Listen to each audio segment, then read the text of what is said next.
How will we power our future? Can we create a healthy and clean economy? Climate One at the Commonwealth Club is at the forefront of the global debate about energy, economy, and the environment. Bringing together the brightest and most provocative leaders of our time, Climate One is the place where big ideas get heard.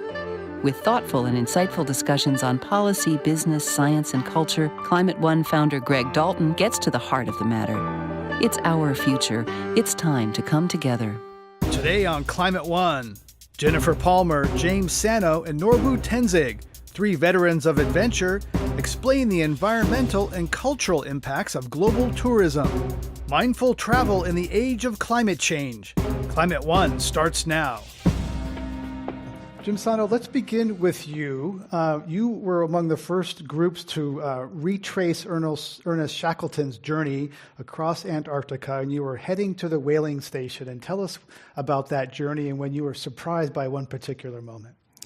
Yes, I had the great fortune to get a permit from the Falkland Islands Authority to cross South Georgia Island, which is where Ernest Shackleton ended up after his incredible journey on the 23-foot wooden boat from Elephant Island to South Georgia, where the expedition first started. And so I co-led this expedition to go on skis and sleds and ropes and everything to retrace his route. So we tried to be very faithful using GPS and coordinates and everything.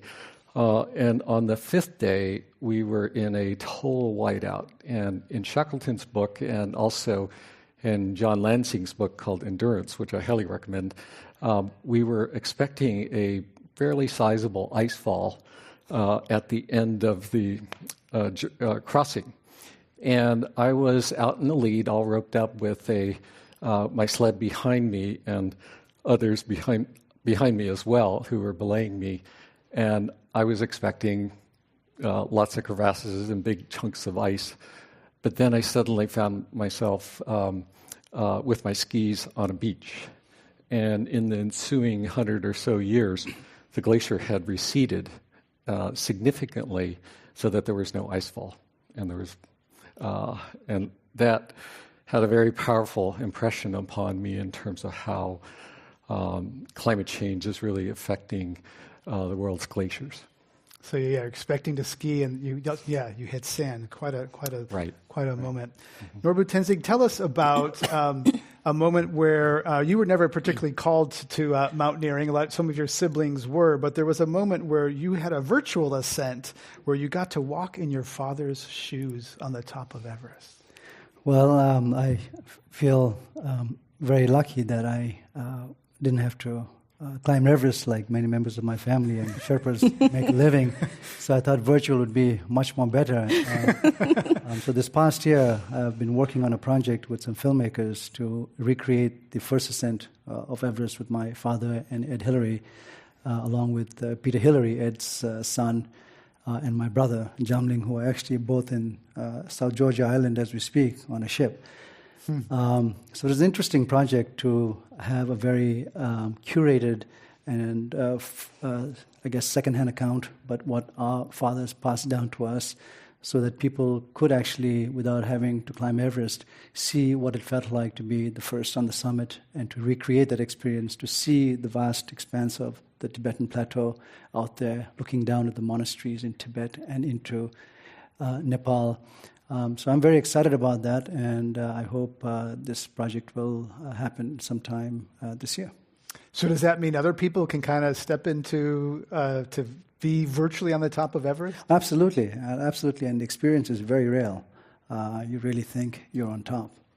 Can you breathe? Yes, you don't need oxygen. Okay, you don't need oxygen. Jen Palmer, you worked among many travel things. You did a gap year program, and you projected a film on a screen hung on a sheet hanging over the ocean. Tell us about that. Yeah, I was really fortunate to lead a group of students, much like all of you here in the audience today, recent graduates that embarked on a journey about 3 months worth of traveling to very remote parts parts of Indonesia, and one of the communities that we lived with was the Bajau community, and these are ocean-faring people, and in fact, they distinguish themselves from the land people who live on islands because the Bajau historically had traveled by boat. They have settlements they live in now, which are basically stilts that are still built on top of the ocean, and we spent quite a bit of time there talking to them a lot about climate change and how it's impacting their communities and the livelihood that they've grown to know and love. And one of the biggest things that they're noticing is a huge change in their coral reef habitats and in the abundance of fish that they're able to catch. And so I worked on a film called Chasing Ice, which had a lot to do with the glaciers. And so what we did was we actually screened the film for the Bajau people in the middle of the ocean on their settlement on stilts. And so using what limited technology we could, we tied up bed sheets, and all the fishermen came, and the community came, and the children came, and they were literally hanging out on boats and watching this film as it was being translated into the local dialect for the people. And I've screened this film all over the country and probably hundreds and hundreds of times, but to see the looks on their faces as they learned about what is a glacier and what's going on around the world and how that's connected to the issues that they're going on and seeing, and the storms are getting worse and their homes are getting damaged and the sea level is rising and they're really challenged right now. And to make that connection and to be able to have a dialogue with that community was very special and heartwarming and heartbreaking at the same time. And what's it like to talk to those people who contributed least, and yet they're least prepared to kind of deal with it? They didn't cause this issue, but they're feeling it first and worst. There were a lot of emotions that came up. There was a little bit of anger of we didn't do this, but we're the ones that are being impacted the most. And I've worked with other communities across the South Pacific that are dealing with that as well. The people throughout Kiribati are becoming climate refugees. They're going to have to leave their home, and yet they live in the middle of the Pacific Ocean. This is not something that they greatly contributed with, but certainly something that they are very much being impacted by. And that film, Chasing Ice, you showed in one particular congressional district, and tell us how that actually moved that member of Congress from being... Yeah, it was it's an amazing film, by the way. It's on Netflix. It's done really well. And the same production company just produced Chasing Coral, which is another very powerful story about climate change and the impacts of coral around the world. But we decided to do a little bit of an experiment with that film where we took it to one congressional district in Ohio, in Columbus, where Congressman Pat Tiberi was there. And prior to this event that we did, he was a climate change denier. And we brought the film to the district. We had about 80 different screening events with 80 different partners from all sorts of different backgrounds, from farmers to business operators to schools to faith-based communities. And we just sat and had a discussion as how does climate change impact you personally and the things that you care about?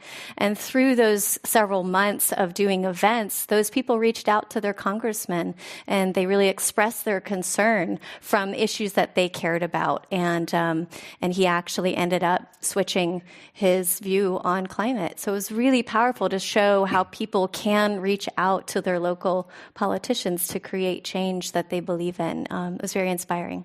Jim Sano, paint the picture for us worldwide in terms of there's a growing middle class in the emerging economies. They're starting to travel. Aviation is a growing part of carbon emissions. A lot of industries have started to reduce or slow the growth of their carbon emissions. So tell us how big a piece travel is of the whole global climate picture. Okay. Approximately in about 80% of your travel, your carbon footprint associated with travel is associated with transportation.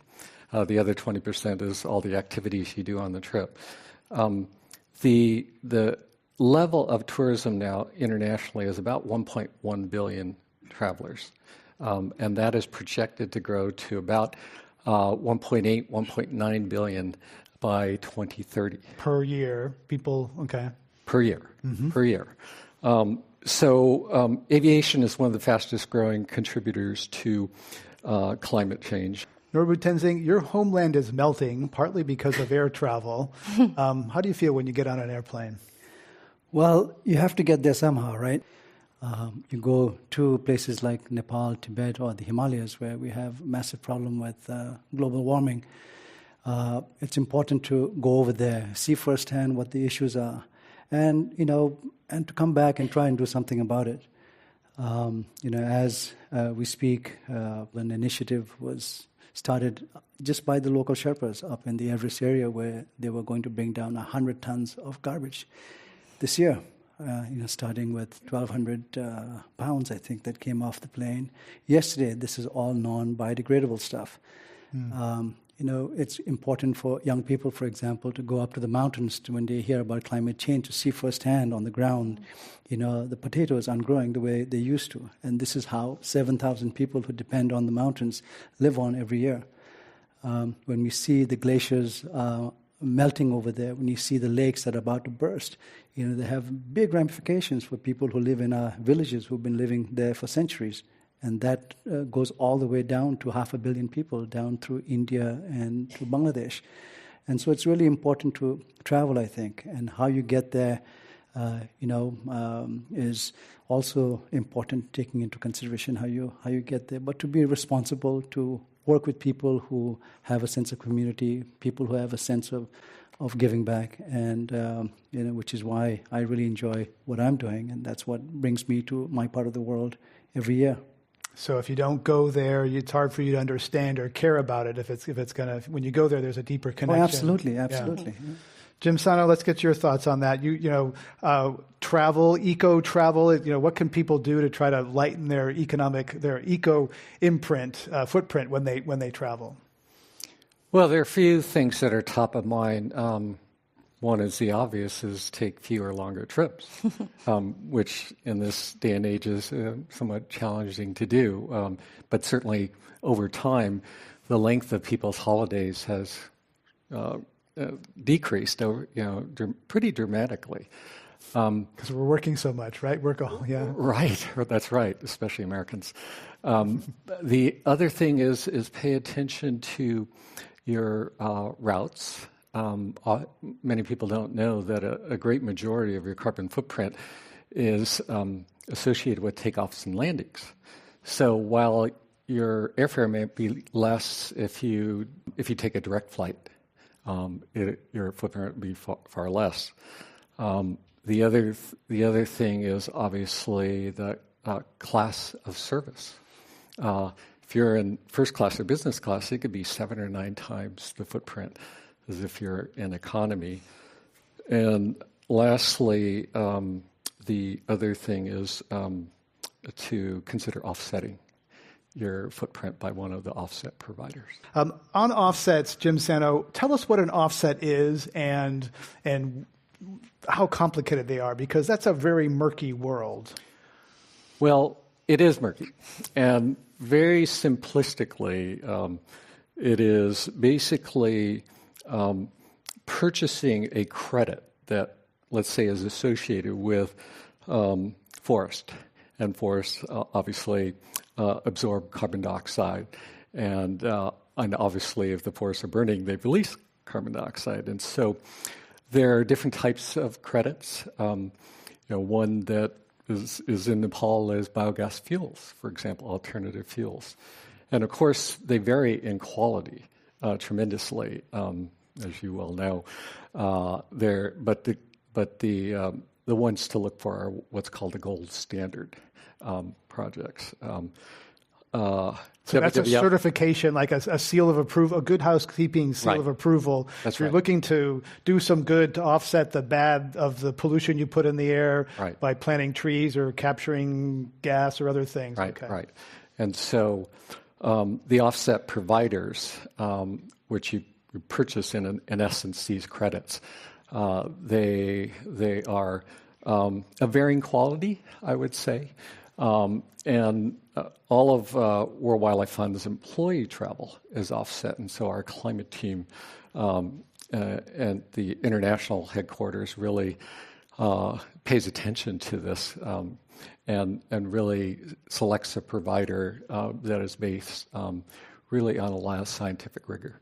Norbu Tenzing, tell us some fabulous places that you think that if young people or any other people want to see some amazing places in the world, what's top of the list for you? Well, top of the list always for me is the Nepal up in the Mount Everest area. You know, we have unequivocally the highest, most beautiful mountains in the world. People would say, well, there's all these trekkers over there, these mountain climbers over there, why should I go? But the mountains are the same. They're beautiful. And unlike most parts of the world, getting up to the Everest area, you can't get up there by a car. You can get to 9,000 feet by airplane, and then you start walking or hop on a yak. So for me, it's home, but I love that part of the world, and I really recommend in anybody's lifetime to absolutely visit Nepal, visit the mountains, and see firsthand how richly endowed we are with those mountains, and to experience the people. And that's, I think, people who go to that part of the world fall in love with the mountains and the people, and that's what connects them, and that's why people want to keep going back. Tell us how, your dad is a very famous Sherpa. Tell us how the Sherpa culture and how the Sherpas have attained a certain status and prosperity, partly thanks to Sir Hillary and others.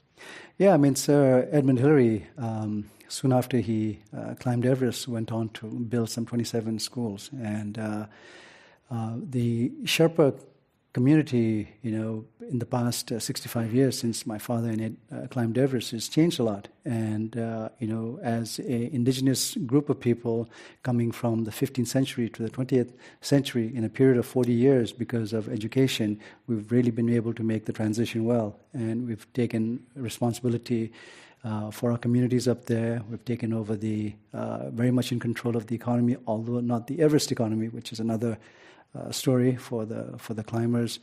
Ed Hillary did a lot. My father worked with the Sherpas a lot.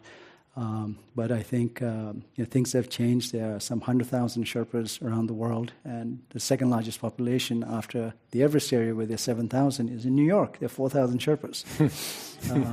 I was once invited with Peter Hillary to an event and for a Sherpa gathering, and I thought, it's kind of late, and we walk outside the street in New York and see a couple of kids playing outside, and then go down a flight of stairs, and there are like 1,500 Sherpas, all in native costume with jewelry and just ready to go. So it's not unusual to go to New York and get in one of the taxi or Uber, and you find a Sherpa who's driving, and I always have to not say I'm a Sherpa, otherwise they keep giving me free rides. Jen Palmer, let's get your list in terms of your top travel destinations, your favorite places in the world. Well, it's interesting. He mentioned the top of the mountain, and I like to go under the water. So I really have enjoyed my time and feel very, very fortunate to be able to have spent time in different areas where there's islands and coral and more of a marine ecosystem, and the communities that thrive from a deep connection with that. So I feel very special to have spent time on an expedition about 2 years crossing the South Pacific.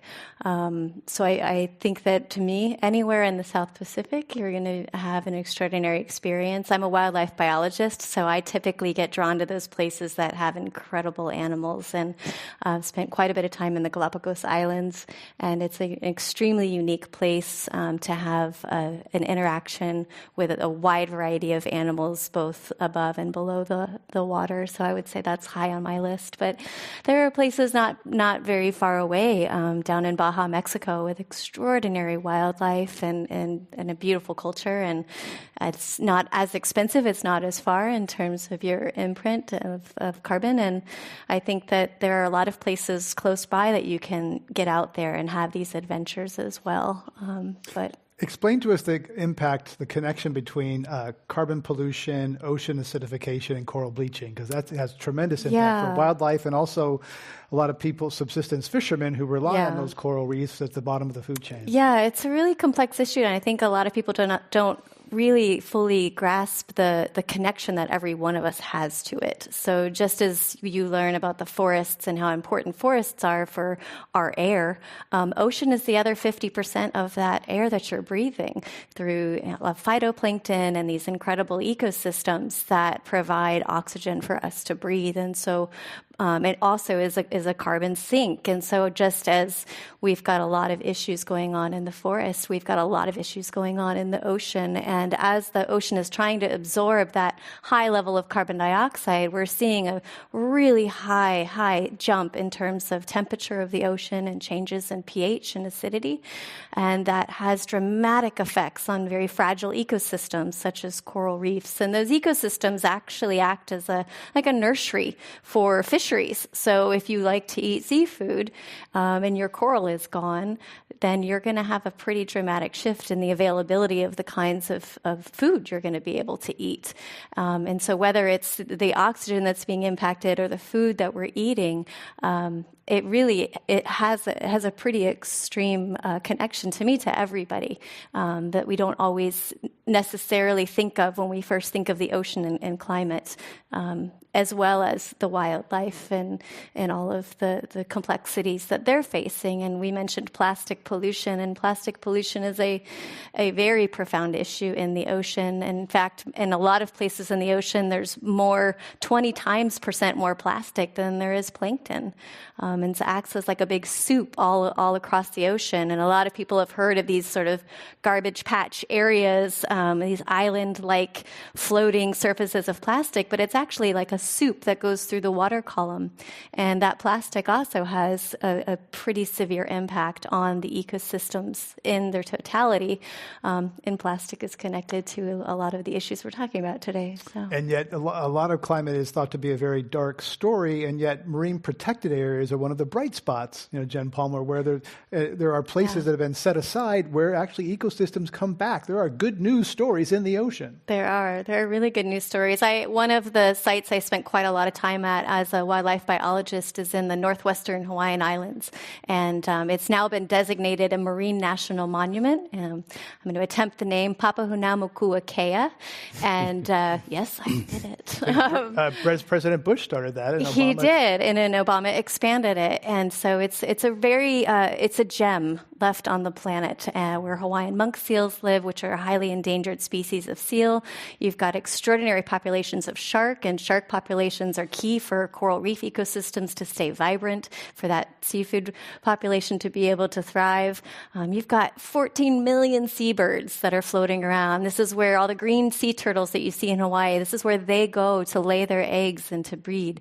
It's a really, really special place, and it's a place most people don't even know exists. When you look at a globe, you have to really look hard to find it. But it's a very special spot, and I'm excited that it's protected, and I hope that it remains protected.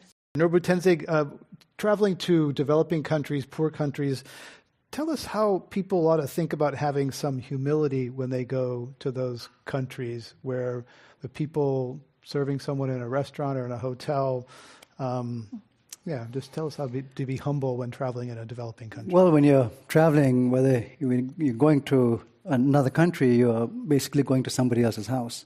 And so you should be very respectful when you go into somebody's house. And travel etiquette is, I think, very important, to be sensitive to local culture, to be aware of what the local religion is, and the way you interact with people. The world today is very different than it was 30 years ago with the internet and with all the communication we have today. So it's a very small world that we live in. And so it's increasingly important for us to, when you travel to the Himalayas, when you travel to the Galapagos or the Antarctic, tread lightly, be respectful of local people, and enjoy these places, enjoy these cultures while they're there, and to think about it when you come back and try and do something to give back and make a difference. You ever seen any ugly Americans over there? Well, there's somebody like that from many stories like that. But for the most part, people who travel to developing countries are very respectful of local culture and local ways. And so I've been very fortunate as I travel to different parts of the world that most of the people that I've met with have been very nice and always engaging, and especially these days where everything is so accessible, online. Whether somebody a Sherpa makes friendship with somebody visiting from San Francisco, and in a matter of minutes you're online and having a conversation. So, and those relationships, those friendships are really important, because our world is a small place, and in the long term, we all have to take care of each other. Let's end on an upbeat. Jim Sano, what gives you hope? Young people. Tuck mine. Jen Palmer? Resiliency. Our environment actually is quite strong and resilient if we just let it do what it needs to do and provide the protection it needs. Norbu Tenzing, what gives you hope?